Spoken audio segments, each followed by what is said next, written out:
नमस्कार. नमस्कार. मी R agritech private limited Hyderabad यांचा प्रतिनिधी, हेडक्वार्टर वर्धा, आशिष सरवदे. तुम्ही रायझोमवर यूज केलेलं आहे प्लॉटवर, याच्याबद्दल आम्हाला काय रिझल्ट आहे, कसा आहे, नाही आहे, काय आहे ते सांगा. नमस्कार. मी नमस्कार. प्रवीण लोणकर, मुक्काम पुले, पोस्ट कोहनूर, तहसील जिल्हा वर्धा. माझा मोबाईल नंबर आहे 7875 031 731.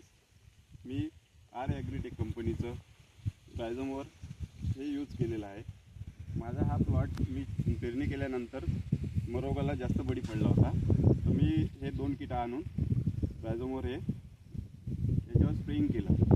तर त्या स्प्रेइंग नंतर मी पाहिलं की रिझल्ट खूप छान आले, म्हणजे मरोग माझा पूर्णपणे कंट्रोल झाला आहे.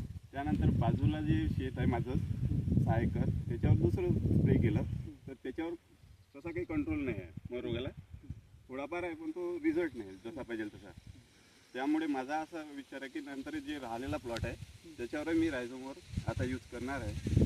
आणि मी हेच सांगेन सर्वांना की आपण शेणा पेरतो हा शेवटपर्यंत मरोगाला बळी पडतो. त्यामुळे आपण किती काही स्प्रे केले, कोणतेही त्याचा वापरही केला कोणत्या फंगिसाईडचा, तर इतका चांगला रिझल्ट मिळत नाही. त्यामुळे रायझोमवर हे आहे, मला तर असं वाटतं की हा शेवटपर्यंत कंट्रोल ठेवला, कारण आणि ग्रोथ पण खूप चांगली करते. त्यामध्ये असलेले जे किट आहे, ह्युमिक वगैरे, रायझर आहे, तर खूप चांगला, आणि ते ग्रीनरी वगैरे खूप बढिया आहे. आणि झाडाची ग्रोथ, ब्रँचिंग कशी आहे वाटली तुम्हाला? खूप छान आहे. ब्रँचिंग चांगली आहे, फुटवे चांगले फुटलेले आहे. लहानपणापासूनच फुटवे असल्यामुळे नाही का, मला तर असं वाटतं की आधीपेक्षा दरवर्षीपेक्षा तर मला यावर्षी खूप चांगलं वाटत आहे माझा शेणा. तुम्ही बाकी शेतकऱ्यांना काय सांगू शकाल? सर्वांना हेच सांगेल मी की सर्वांनी याचा रायझोमवरचाच वापर करायला पाहिजे, कारण की आपण जो शेणा लावतो तर तो आपल्या भविष्यासाठी खूप चांगला असते. कारण की आधीचं जे आपण सोयाबीन वगैरे हे आता हाती गेलेलं आहे, पण शेणा हा आपल्या गॅरंटीचा शेणा असतो. आणि ह्या जर मरोगाला बळी पडला, शेवटपर्यंत मरोगच असतो.